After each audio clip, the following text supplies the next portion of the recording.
수급엔 탑픽 시간입니다. 수급을 바탕으로 투자 전략 세워보는 시간인데요. SK증권 영업부 PIB센터의 김우식 차장 전화로 연결합니다. 안녕하세요. 네, 안녕하십니까. 네, 오늘 수급은 다소 좀 눈치 보기가 펼쳐지고 있는데요. 이번 주 통틀어서 보자면은 어떤 이슈들이 있는지 수급 포인트 자세하게 짚어주시죠. 예, 제가 지난 2주 동안 계속 환율에 대해서 말씀을 많이 드렸는데 오늘 월요일도 사실은 마찬가지가 되겠는데요. 적응력 테스트로 가겠습니다.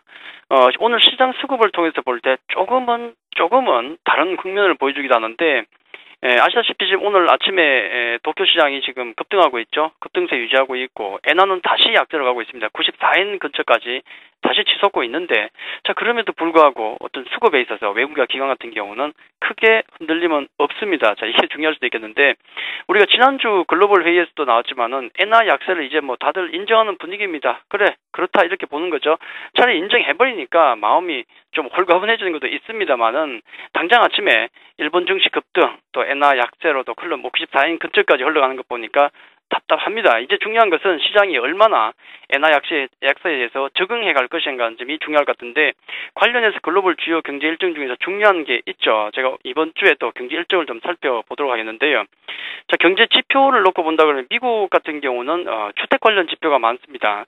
1월 주택 착공 허가 건수가 있는데 이건 선행 지표에 해당이 되죠. 상당히 중요한 지표가 되겠고, 또 보시면 주택 지표가 굉장히 많고요. 가장 중요한 것은 제가 보기에 역시 일본, 엔화와 관련 일본의 1월 무역 수지가 가장 중요하지 않을까. 지금 어떤 리포트도 그렇게 언급이 되어 있더라고요. 자, 엔화 약세 같은 경우는 여전히 진행될 것이다라고 우리가 지금 보고 있는 거죠. 그렇다면은 과연 이 일본의 엔화 약세가 실제로 1월 일본의 무역 수지에 상당한 긍정적인 영향을 줄 것인가 하는 수치가 나타난다는 거죠. 만약에 이번 엔화 약세가 진행되는 과정 속에서 1월 통계치가 나왔는데 별 도움이 안 되더라. 그러니까 뭐 수출도 있고 수입도 있지만은 수입도 상당히 달러 베이스로 많이 하지 않습니까? 자, 그런 걸 감안해 볼 때 크게 약발이 없네. 만약 이렇게 나온다 그러면은 엔화 약세에 대한 회의론이 대두될 수가 있죠. 그렇게 되면은 우리나라의 어떤 경기 민감 수출주에 있어서 심리적인 부담이 상당폭 감소할 수 있다. 이게 굉장히 중요한 지표로서 이번 주에 A급으로 보시는 게 좋을 것 같고요. 자, 일정을 통해서 본다 그러면 우선 미증시 오늘 밤 하루 쉬죠. 대통령의 날 하나 쉬기 때문에 챙기시고, 이번 주 중요한 것은 역시 그 미국의 시퀘스트 이슈. 뭐 결국은 그거죠. 자동 재정 삭감이 되겠는데 이걸 연기를 시켜놨는데 이번 달 말까지 일단 합의를 봐야 됩니다. 지금 보니까 부분적 합의 얘기가 많이 나오는 걸로 봐서는 이 부분은 악재도 될 수 있지만은 호재도 될 수 있겠다 말씀드리겠고요. 또 하나 중요한 것은 이번 주에 어닝 시즌이 마무리가 되죠. 거의 뭐 이제 막판까지 왔는데 S&P 500 기업들, 미국의 S&P 500 기업들의 70% 정도가 예상치를 상회했습니다. 굉장히 긍정적인 방향으로 갔기 때문에 자, 그 호재가 소멸된다니까 조금 걱정을 또 하는 것 같고요. 또 반면에 우리 증시 같은 경우는 대부분이 하회를 했죠. 해서 어닝 시즌 마무리가 오히려 호재가 될 것 같다는 얘기도 있습니다. 양쪽에 좀 다르게 접근을 하고 있는데 일단 이 부분도 좀 참고를 하셔야 되겠고, FOMC 의사록 공개도 있고 또 이탈리아 총선과 뭐 박근혜 정부 등장하는 것은 다음 주에 어떤 주요 변수가 되겠지만은 이번 주부터 해서 그 영향권 안에 들어가 있다, 그렇게 봐야 되겠고요.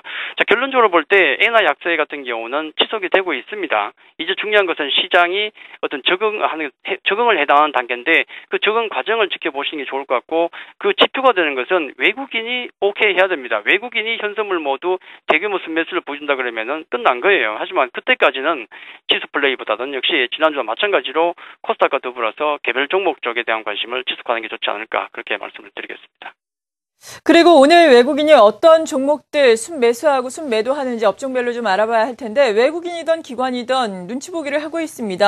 순매수, 순매도하고 있는 업종군이 외국인과 기관 오늘 크게 다르지 않은 양상인데요. 묶어서 좀 설명을 해주시죠. 예, 통틀어서 볼 때 외국인과 기관들 모두 비슷한 흐름을 보이는 게 지난주 정도에서 장이 좀 돌아설 때 경기 민감 업종을 좀 매수를 많이 했죠. 그러다가 오늘은 기관과 외국인이 주춤하고 있습니다. 뭐 엔화의 영향인지 일단 오늘은 좀 주춤하고 있는데, 외국인 보면은 철강, 금융 쪽에 매도가 좀 나오고 있고요. 음식료라든지 운수 장비 서비스, 화학 업종 등에서 매수가 좀 들어오고 있는데, 매수 종목을 보니까 SK 하이닉스, 뭐 한국전력, 또 한국타이어 같은 종목, 기아차, 현대중공업 같은 종목이 잡힙니다만은 약간은 지난주에 비해서는 힘이 좀 부족한 흐지부지한 느낌이 들고요. 자, 기관들 같은 경우도 그런 느낌이 좀 강하죠. 업종별로 보면은 서비스나 음식료, 전기, 가스 쪽에 매도가 나오는데 금융, 화학, 통신 쪽은 또 매수를 하고 있습니다.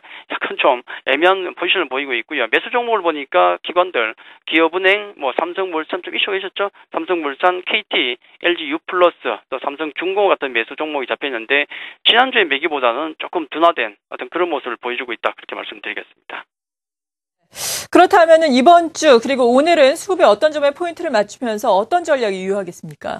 예, 지난주나 지지난주 해서 크게 이번 주까지 크게 전략이 변동될 건 없을 것 같습니다. 환율이 역시나 가장 중요하고요. 거기다 이제 3주차 들어서는 환율과 아까 말씀드렸던 시장 적응력이죠. 이제 엔화 약세에 까짓고 한번 가보자 이렇게 되는 것 같고, 그렇다면 우리가 얼마나 적응을 해갈 것이냐는 것이 가장 중요한데 역시 외국인 매매가 거기에 있어서 대단히 중요하고요.